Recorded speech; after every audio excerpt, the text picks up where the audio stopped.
ini kami akan merekap alur cerita film yang sangat keren dan epik. Film ini berjudul Kingdom Ascent of the North 2021. Film ini menceritakan asal muasal tumbuhan yang bisa membangkitkan orang yang sudah mati.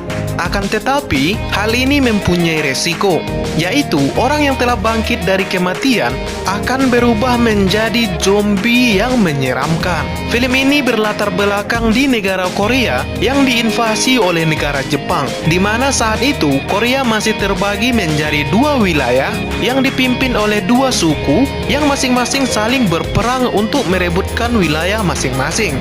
Di dalam kekacauan ini, hiduplah seorang anak perempuan yang secara tak sengaja menemukan sebuah tanaman misterius, yang mana tanaman ini ternyata bisa menyembuhkan segala macam penyakit dan bisa membangkitkan orang yang sudah mati. Bagaimana keseruannya?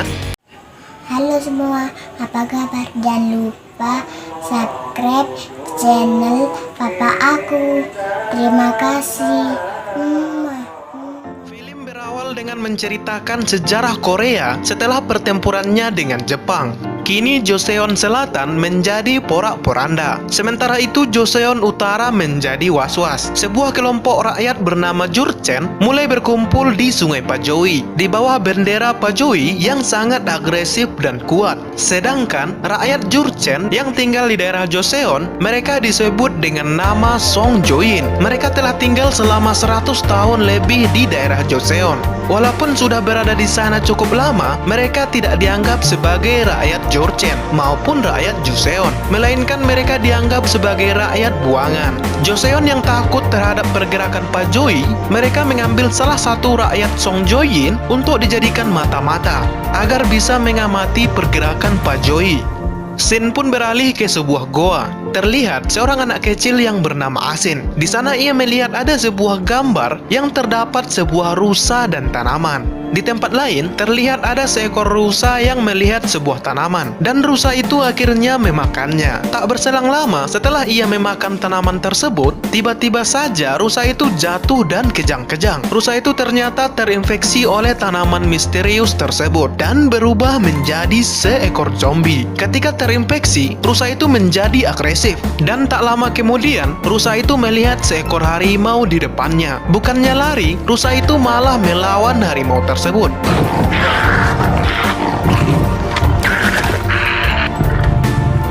Namun sayangnya rusa itu berhasil dikalahkan oleh harimau itu. Di scene ini dijelaskan bahwa tanaman misterius itu bisa menghidupkan orang yang sudah mati. Scene pun beralih ke dua orang prajurit yang sedang memeriksa hutan bernama Hutan Pisagon, tempat di mana tanaman pembangkit itu berada. Mereka berdua dikejutkan dengan banyaknya mayat yang tergeletak di sana. Mayat itu sudah terkoyak-koyak dan bagian tubuh mayat tersebut sudah terpotong-potong. Ternyata tempat itu memang sangat berbahaya. Seluruh warga dilarang keras untuk melewati perbatasan itu. Konon katanya siapapun orang yang memasuki hutan itu, mereka tidak akan bisa kembali lagi. Di tempat lain diperlihatkan seorang komandan bernama Michiro mengambil suatu benda bulat yang berasal dari salah satu mayat yang ada di sana. Melihat tato yang ada di mayat itu membuat salah satu pengawalnya menyadari bahwa mayat-mayat itu berasal dari suku Pajoi. Sang komandan pun berniat untuk pergi ke desa perbatasan untuk memastikan kebenarannya. Di desa tempat tujuan sang komandan, terlihat ada ayah Asin yang sedang memotong daging babi untuk diberikan ke orang kaum elit. Tidak lama kemudian ada Asin yang baru saja pulang dari hutan. Di sini ayahnya menyadari kalau Asin habis dari hutan Pisagon. Mengetahui hal itu, ayahnya pun marah dan melarang anaknya untuk pergi ke sana lagi. Di sini Asin berkata bahwa ia hanya ingin mencari ginseng liar untuk mengobati penyakit ibunya. Ia juga tahu bahwa ginseng liar di hutan Pisagon bisa membangkitkan orang yang sudah mati. Namun di sini ayahnya memotong pembicaraannya dan ia berkata bahwa jika ada orang yang ketahuan memasuki wilayah hutan Pisagon, maka orang itu akan dipotong lidahnya. Tak berselang lama di saat mereka mengobrol, seorang komandan datang bersama pengawalnya. Ayah Asin pun berbicara empat mata dengan sang komandan. Ayah Asin juga memberikan sebuah persembahan kepada komandan tersebut. Di sini komandan berkata bahwa 15 orang Pajowi yang mencari tanaman pembangkit itu telah habis dibantai oleh harimau. Komandan itu menyuruh Ayah Asin untuk pergi ke suku Pajowi untuk menyebarkan rumor bahwa orang-orang Pajowi telah tewas diterkam oleh harimau. Ayah Asin pun menerimanya. Mengingat sudah lama sekali warganya diasingkan, Ayah Asin pun menanyakan soal kapan warganya mendapat jabatan di pemerintahan. Namun komandan selalu menjawab nanti dan menyuruh Ayah Asin untuk bersabar. Dan Sin beralih ke sebuah kamp militer yang bernama Cupajin. Di sini prajurit komandan berkata bahwa seluruh jasad yang ada di Pisagon sudah dipindahkan ke kamp militer. Seorang prajurit berkata bahwa luka yang ada di mayat itu memang berasal dari hewan buas. Namun ia berkata itu adalah luka sebelum mereka tewas, yang berarti ada seseorang yang telah membantai mereka terlebih dahulu. Di sini komandan mengingat-ingat lagi bahwa ia telah menemukan sebuah benda bulat yang berasal dari sebuah topi yang hanya dimiliki oleh bangsawan di daerahnya. Ia pun beranggapan bahwa salah satu bangsawan dari Joseon yang telah membantai suku Pajowi. Kalau itu benar, maka Joseon akan terancam runtuh karena jika 10.000 rakyat Jurchen berkumpul, mereka tidak akan terkalahkan dan tentunya akan menghancurkan wilayah Joseon. Dikisahkan bahwa dulu ketika Joseon tengah kacau akibat perang besar dengan Jepang, kepala suku Pajowi yang bernama Aidagan menyatukan seluruh rakyat Jurchen di bawah pimpinannya. Komandan pun memerintahkan jangan sampai suku Pajowi tahu bahwa pelakunya berasal dari bangsawan Joseon. Setelah itu komandan menghampiri seorang komisaris kerajaan yang bernama Biomil. Komandan menuduh Biomil sebagai dalang di balik pembunuhan 15 orang itu. Ia juga menunjukkan sebuah benda bulat yang ternyata memang benar dari topi milik komisaris Biomil. Di sini sang komisaris mengakui perbuatannya. Ia juga berkata bahwa alasannya membantai orang-orang itu dikarenakan mereka mau mencuri sebuah tanaman pembangkit milik sebuah klan yang bernama klan Woncho, yaitu kelompok klan keluarga besar yang menguasai daerah Joseon. Mendengar hal itu, komandan pun membalas bahwa tanaman itu bukan milik klan Woncho, melainkan milik sang raja. Setelah itu komandan memperingatkan Biomil untuk tidak bertindak seenaknya lagi. Ia juga berniat membunuh harimau agar para rakyat bisa tenang dan mengira bahwa peristiwa itu memang berasal dari serangan harimau, bukannya dibantai oleh komisaris Biomil. Setelah itu akhirnya para mayat pun dibakar. Dari kejauhan terlihat ada sekelompok suku Pajowi yang sedang mengawasi daerah Joseon. Terlihat mereka sedang merencanakan sesuatu terhadap wilayah Joseon. Kemudian Sin beralih ke desa tempat Asin berada. Terlihat ayahnya sedang bersiap-siap berangkat pergi ke desa Pajowi untuk menjadi mata-mata. Di sini ayahnya meminta kepada Asin untuk menjaga warga dan keluarganya. Saat hendak pergi, Asin meminta kepada ayahnya untuk tidak melakukan aksi memata-matai desa Pajowi lagi karena ia merasa takut suatu saat ayahnya akan ditangkap dan dibunuh oleh warga Pajowi. Di sini ayahnya menolak. Ayahnya beralasan kalau pemerintah Joseon telah memberikan tanah kepada orang-orang di desanya. Joseon juga telah memberkati orang-orangnya. Oleh karena itu, ayah Asin tidak bisa mengkhianati kebaikan orang-orang Joseon. Ayahnya percaya bahwa kelak warga mereka akan mendapatkan jabatan di pemerintahan dan hidup dengan rasa hormat di desa Joseon. Akhirnya, ayahnya pun pergi menyeberangi sungai dan melewati perbatasan desa untuk menjadi mata-mata bagi desa Joseon. Keesokan harinya, ibunya sudah mulai sekarat. Tabib atau dokter pun tidak ada lagi yang datang. Asin pun berniat untuk pergi ke hutan Pisagon untuk mencari tanaman pembangkit. Di desa Jurchen, terlihat ayah Asin sedang menyebarkan rumor-rumor di sana. Ia berkata bahwa di hutan Pisagon ada harimau buas yang telah hidup selama 1000 tahun. Ia juga berkata bahwa akhir-akhir ini ada rakyat Pajowi yang dilahap oleh harimau itu. Orang-orang yang mendengar hal itu hanya tertawa saja. Salah satu orang berkata kepada ayah Asin, kalau ia ketahuan berbohong, maka ayah Asin akan dibunuh.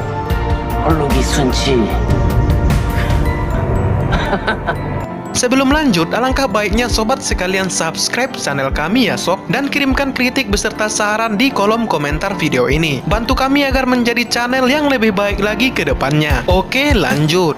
Di tempat lain, terlihat Asin sedang menuju ke tempat tanaman pembangkit itu berada. Asin melihat lukisan yang menunjukkan cara menggunakan tanaman pembangkit tersebut. Selain itu, Asin juga ternyata sudah mengambil tanaman pembangkitnya. Di hutan yang sama, rakyat Joseon terlihat sedang memburu harimau bersama para prajurit yang disuruh oleh komandan untuk berpura-pura berburu. Tanpa mereka ketahui, orang suku Pajoi juga ikut memburu harimau itu. Para prajurit menemukan jejak harimau yang sangat aneh. Di sini harimau seharusnya menjauh setelah mendengar suara yang sangat berisik. Namun harimau yang satu ini malah mendekat dan berniat menyerang warga. Tak lama kemudian, seluruh warga terdiam dan melihat sesuatu di balik dedaunan. Mereka semua terkejut dan berlari ketakutan setelah melihat harimau yang sudah berubah menjadi zombie mengejar mereka. Dengan cepat, harimau itu menyantap beberapa warga di sana.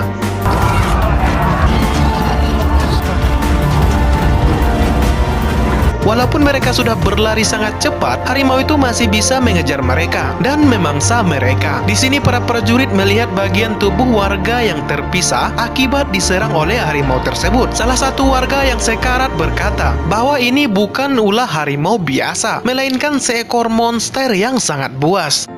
Mendengar ini, komandan pun menyuruh seluruh warga untuk mundur dan mereka akan turun tangan untuk menghadapi harimau itu. Komandan dan prajuritnya pun berlari untuk mengejar harimau itu. Di waktu yang sama, suku Pajoi juga mulai menunjukkan wujud aslinya sambil mengejar harimau itu. Di suatu ladang yang luas, orang Pajoi pun mulai bertarung dengan zombie harimau itu. Satu persatu orang Pajoi pun dihabisi oleh harimau itu. Komandan yang mendengar teriakan seseorang, ia pun langsung menghampirinya dan menombak harimau itu tepat di kepalanya. Akhirnya zombie harimau pun berhasil dikalahkan. Setelah itu, orang Pajoi membedah perut zombie harimau itu, yang ternyata darahnya sudah menjadi hitam. Itu menandakan bahwa harimau tersebut sudah lama mati. Selain itu, di dalam perut harimau tersebut tidak ada satupun bagian tubuh manusia. Mendengar saudara mereka tewas di daerah hutan Pisagon, orang Pajoi itu pun menanyakan di mana jasad saudaranya berada. Di sini komandan menjawab bahwa mereka memasuki daerah hutan Pisagon yang sudah jelas secara hukum sudah dilarang. Komandan juga berkata bahwa mereka tidak bertanggung jawab atas kematian saudara mereka. Namun orang Pajoi ini malah marah dan mengancam akan membalas dendam saudara mereka. Di tempat lain, Asin yang sedang berlari ke arah desanya, ia menemukan ada mayat suku Pajoi yang tertusuk panah. Sementara itu, adik Asin yang berada di desa merasa bahwa Asin telah kembali pulang. Namun saat dia melihat keluar, Asin belum juga kunjung kembali. Tak lama kemudian dari belakangnya ada panah api yang mengarah ke desanya. Ternyata itu adalah pasukan dari suku Pajoi. Mereka mulai menyerang desanya Asin. Mereka sangat brutal dan membantai orang-orang dengan sangat sadis.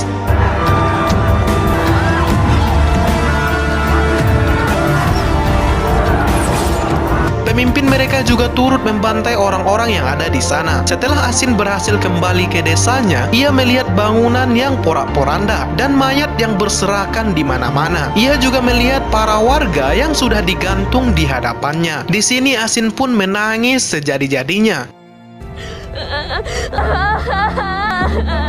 Ia juga melihat kalung ayahnya di kaki salah satu mayat tersebut. Keesokan harinya, Asin berjalan menuju kamp militer Chupajin. Di sini Asin menemui sang komandan. Ia tidak mengerti kenapa suku Pajoi melakukan pembantaian kepada warga desanya. Asin juga meminta kepada komandan untuk membalaskan dendam ayahnya. Karena kasihan kepada Asin, komandan pun menyuruh Asin untuk tinggal di kamp militer itu. Dan pengawalnya lalu mengantarkan Asin ke rumah barunya, yaitu sebuah kandang babi yang sangat kotor. Akhirnya malam itu Asin harus tidur dengan sekumpulan babi hutan. Di kamp militer itu, Asin menjadi pembantu dan mengurusi pakaian kotor milik tentara. Asin juga melakukan pekerjaan sebagai mata-mata untuk menyelidiki pergerakan warga Pajoi. Untuk mengisi waktu kosongnya, Asin juga sering belajar memanah di hutan sendirian. Kemampuan memanahnya terus berkembang hingga dia dewasa.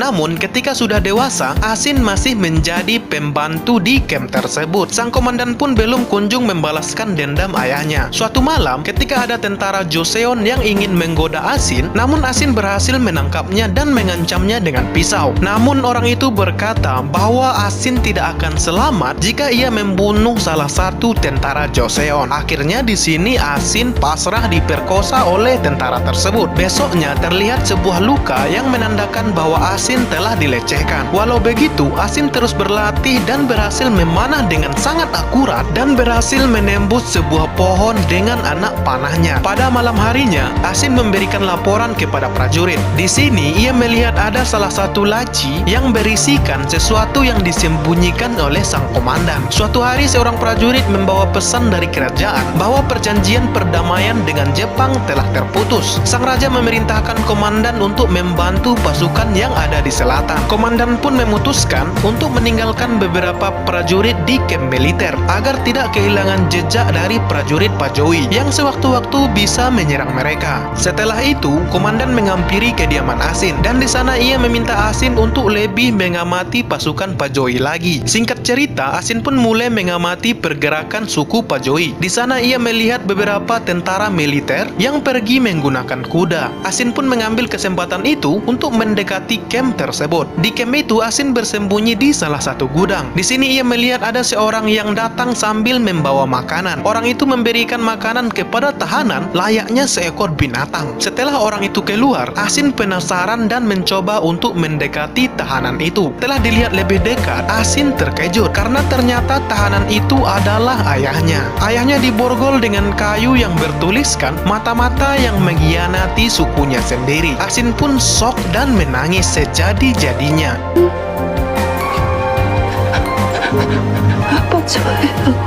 Ia meyakinkan ayahnya bahwa dirinya adalah anaknya. Sambil menangis, Asin berusaha membuka rantai itu. Karena sudah terlalu tersiksa, ayahnya meminta Asin untuk membunuhnya saja. Dengan sangat terpaksa dan berlinangan air mata, akhirnya Asin pun mengabulkan permintaan ayahnya tersebut.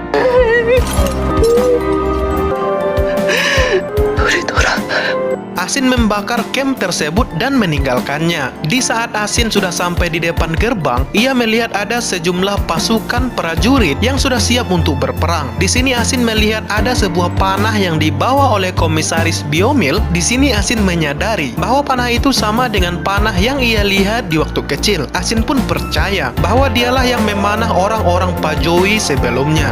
Di tempat komandan, Asin mulai menyelinap dan membunuh beberapa prajurit di sana. Ia memasuki ruangan komandan dan membuka laci yang sebelumnya disembunyikan oleh komandan. Di sanalah Asin mengetahui kebenaran sesungguhnya. Ternyata komandan telah menfitnah keluarga Asin, termasuk warga yang ada di desanya. Komandan menyatakan bahwa merekalah yang telah membantai 15 orang Pajowi dengan menggunakan benda persembahan yang pernah diberikan oleh ayahnya Asin. Komandan berkata kepada suku Pajowi bahwa benda itu ditemukan di tumpukan mayat Pajowi. Mengetahui hal itu, suku Pajowi pun marah dan membantai seluruh orang yang ada di desanya Asin. Setelah mengetahui semua itu, Asin pun mulai menaruh dendam pada pemerintahan. Asin juga berencana untuk membangkitkan orang yang sudah mati dan membuat kekacauan di camp militer tersebut. Tak berselang lama terlihat seorang prajurit cabul yang lagi-lagi memasuki rumahnya. Di sini prajurit itu menemukan sebuah tanaman yang tidak ia kenali dan tiba-tiba Asin pun muncul dan membunuh prajurit itu. Setelah itu, Asin melakukan ritual untuk menghidupkan kembali prajurit yang telah mati tersebut dengan menggunakan tanaman pembangkit. Dan benar saja, prajurit itu pun hidup kembali dan berubah menjadi zombie yang sangat menyeramkan. Dan terjadilah kekacauan di camp militer tersebut.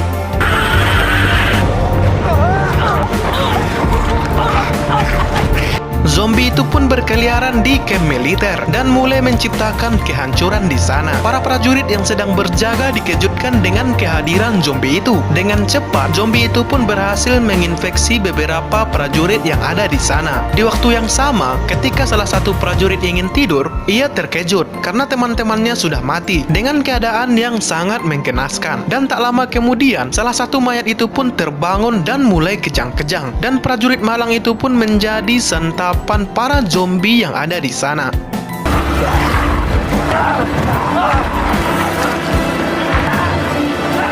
terjadilah kekacauan di kamp militer tersebut. Para zombie yang haus darah itu pun membantai seluruh prajurit yang ada di sana. Ketika dua orang prajurit ingin melarikan diri, ia dipanah dari kejauhan. Dan ketika prajurit yang satunya lagi melihat ke atas, ternyata itu adalah ulahnya Asin. Tanpa banyak kata, Asin pun meluncurkan anak panahnya tepat di kepala prajurit itu.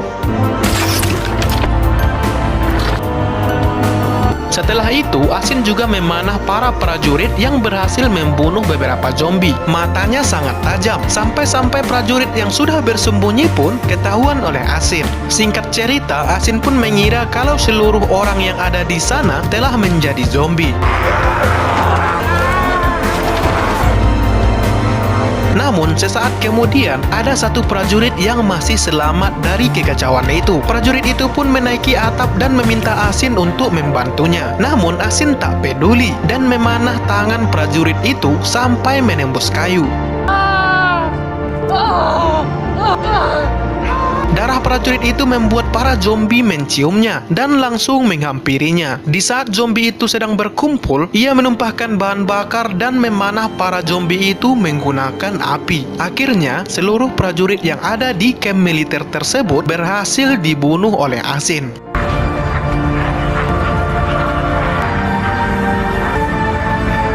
Keesokan harinya, Asin kembali lagi ke tempat tinggalnya. Ternyata di sana ada satu orang yang telah Asin sekap.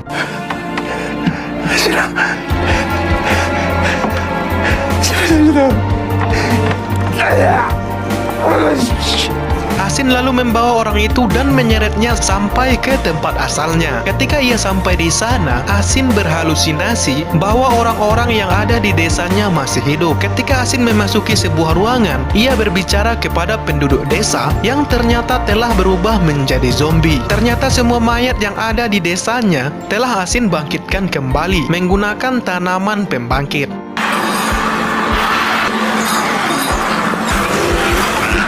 Ia memelihara zombie itu layaknya hewan peliharaan. Asin lalu memberikan makanan kepada para zombie peliharaannya dengan orang yang ia sekap sebelumnya. Ia juga berjanji bahwa mulai saat ini dirinya akan memberikan makanan yang layak kepada para zombie peliharaannya.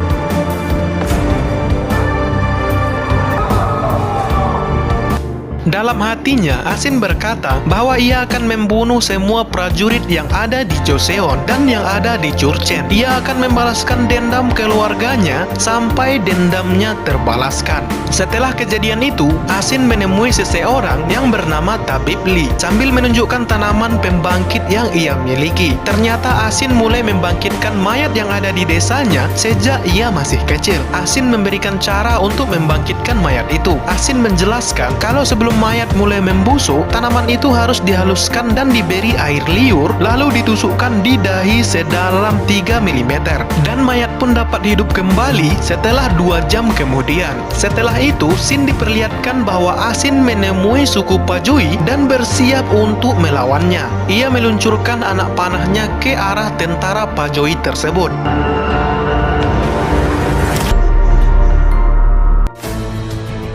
Dan film pun berakhir. Terima kasih sudah menonton sampai akhir ya sob. Mohon klik tombol subscribe, like, komen, dan jangan lupa tombol loncengnya agar kami lebih semangat lagi dalam mereview film-film keren lainnya. Komentarmu sangat berarti bagi kami. Akhir kata, assalamualaikum dan